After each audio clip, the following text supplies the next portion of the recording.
Hello trainers, Ganero here, and today we're diving together into Love Cup with a different video than usual. I'm testing out a Pokemon so that you don't have to do it. So we're using a Rotom on its Wash form, and we want to see how good this Pokemon is on the Love Cup. So yeah, we're gonna use it on two different teams, kinda different. We're gonna make some modifications on the first one towards the end of this video, so you're gonna see how well you can use it and adapt to the meta. So Charizard obviously is one of the worst possible lead scenarios for this line because we have a bug up in front, a bug at the back.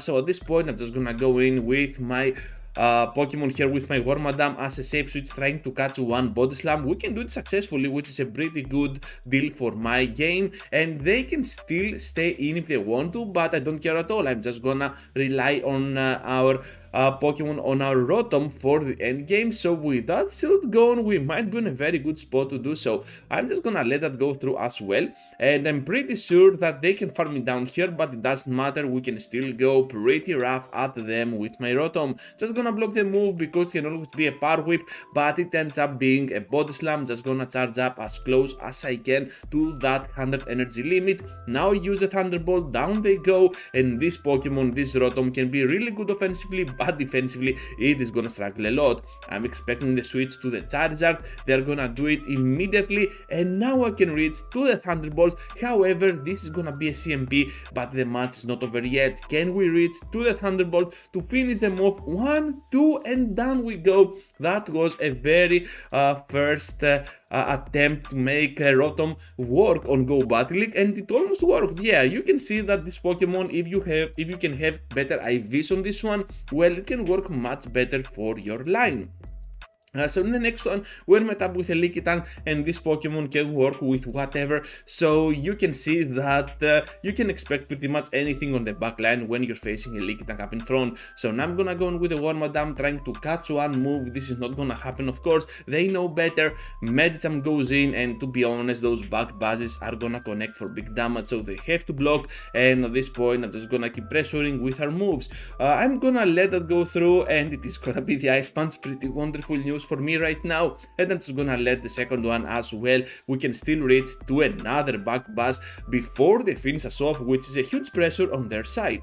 Down goes now this Medi. They can farm us down with that Leaky Tank, and now my Ariados can go in, try to suck some energy here, and I'm pretty sure they are almost back to back here. So let's bring that Cross Poison on their end. Down goes that Leaky Tank at the back. There is gonna be the Charizard, and guess what? We're part water, we're part flying, we resist everything, and they get to the Blast Burn, and my Pokemon, even when the damage is resisted, we cannot handle that amazing damage output from a normal Charizard, non-Shadow Charizard. So we still have a chance here to go in with our Ariados. Can we reach to the Cross Poison? No, we cannot. Oh my goodness, I wish I had better IVs on my Rotom, because that way we could definitely win this entire thing. We just fall short with one Thunder Shock. Into the next one now, another Charizard up on the lead. You hate to see it. And now we got those Cross Poisons. The first one is gonna connect, so this Pokemon is almost at 50%. I'm just gonna take the move because I know that most Charizards are not gonna go for the Blast Burn at this amount of HP. It is gonna be the Dragon Claw. We can survive, and sacrificing here the Ariados might be the better way to play this. So I'm just gonna go in with the Rotom, trying to charge up a little bit of energy. They got the Leaky Tank on the switch. I'm trying to catch one Body Slam. This time it is not gonna happen, and we're having now the Wormadam against that Leaky. So this is a very much of a very favorable matchup for my Wormadam, so I like it. I'm just gonna stay in as much as they want to. Back Buzz against the Leaky Tank. We still have the confusion damage to deal a lot of work against them. They can reach those Body Slams. I believe that one more might just beat, because the leak damage is not resisted, so it is adding up in damage over time. So we got to block here if we want to have any chance at all. I'm just gonna double block here my Wormadam, which is kind of a mistake, I believe. They go in with the Seeking, but guess what? We got those Thunderbolts coming up. One for the Seeking, one for the Shield most probably, but they managed to outspeed here, and we cannot do that. So that was one for the Shield and one for whatever purposes. We're just gonna go down, which is a bummer, and we're just gonna lose this match to the Seeking. And once again, we were super close to reach to the Thunderbolt. And I know what you're saying. Okay, Ganeto, what are you gonna do? Are you gonna win any battle? Well, we're gonna win, okay, but not yet. It is gonna take a while because this Pokemon is pretty tough to manage. So now we're gonna get to the Hydro Pump. Can we land this Hydro Pump on that Sylveon? No, we cannot. That's a bummer. So now all we have to do is to stay in and try to pressure for another one. So Psyshock here is gonna do a lot of work against me. I do not want that yet. And Rotom here is gonna connect another Hydro Pump, and of course it is not gonna connect it. That was a mistake by me, because I was hoping that I could, but I couldn't. So now I can go in with my Ariados. We're having the upper hand against the Sylveon, and to be honest, we can still tank one Psyshock. Now at the back they have, I totally missed that one. Let's get to the lands, and it is gonna be the Slowbro. Okay, so now Wormadam can go in, absolutely tank one move here, and you can see that Rotom definitely took 2 shields out of that Charmer, and that can work towards our advantage for the end game. So they return to the battle with that Sylveon, and it makes me think, what do you have at the back? And it is gonna be the Ariados. So now we can have the upper hand here with our Wormadam. We can definitely take those moves, and that's why I love Wormadam on the current meta. It can simply go pretty well against anything, even against the fire types with that confusion damage. We have the lands for severe and lethal damage on the opposing Ariados, and that is gonna be the first win for this video. Can you imagine it? Yeah, that is absolutely awesome. So I went on a negative rampage with this Pokemon, with this Rotom, trying to test out different teams, but the second team that actually worked is this one, with Ariados once again up on the lead, but this time I have replaced my Wormadam with Electrode, because Electrode is gonna give me some coverage against the Flyers, and yeah, you can see how it can work for my team. I definitely had the Charizard, so now we're gonna have to block the Psychic. At the back they have a Crustle, and this is looking pretty awesome for me because I can go in with my Electrode and start doing some solid work with my discharges. They can reach now to a move, you know what, just gonna get it, and yeah, it's gonna be just the X-Scissor. Can we reach to the discharge? No, we cannot, and that was a bummer. At this point, I'm just gonna go in with my Ariados, trying to finish off the Crustle right on the edge here. What do you have at the back though? This can get pretty tricky. It is gonna be the Ariados of their own, and I do not like my odds here. Let's get now to the lands.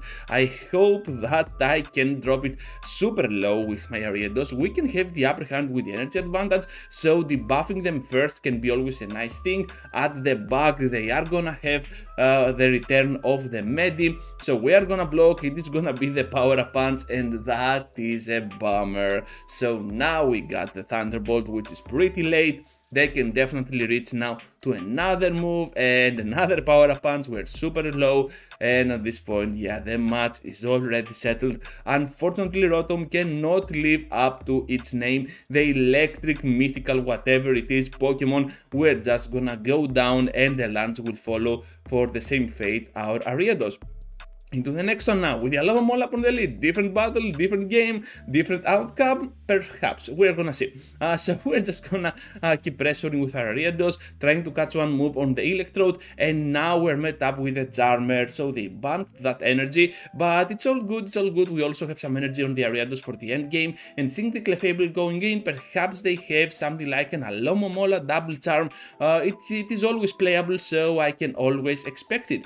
At this point, I'm just gonna go in with my Ariados, because I'm pretty sure that with one shield here I can definitely farm down completely the whole Clefable, which is pretty neat. Down they go, pretty awesome. Let's see now how they will respond to that. It is gonna be the Alomomola. At this point I'm just gonna go with the Cross Poison, trying to do as much damage as I can to the Alomomola, but to be honest, perhaps I could have went for that switch out to my Rotom, because yeah, reasons. They got the Alomomola, they cannot have another water type at the back, and my Rotom could have been the better choice overall. Anyways, they got an Aromatize, because the last time I called it Aromatize. I hope I said correctly this time. Anyways, they're gonna farm us down, and that was kind of disappointing to observe from my Pokemon. Anyways, now we just need to overfarm a lot, that we can have a double move, one for that Aromatize and one for that Alomomola, but they end up surviving, and that totally got me off guard. So I'm just gonna lose this battle. but I totally thought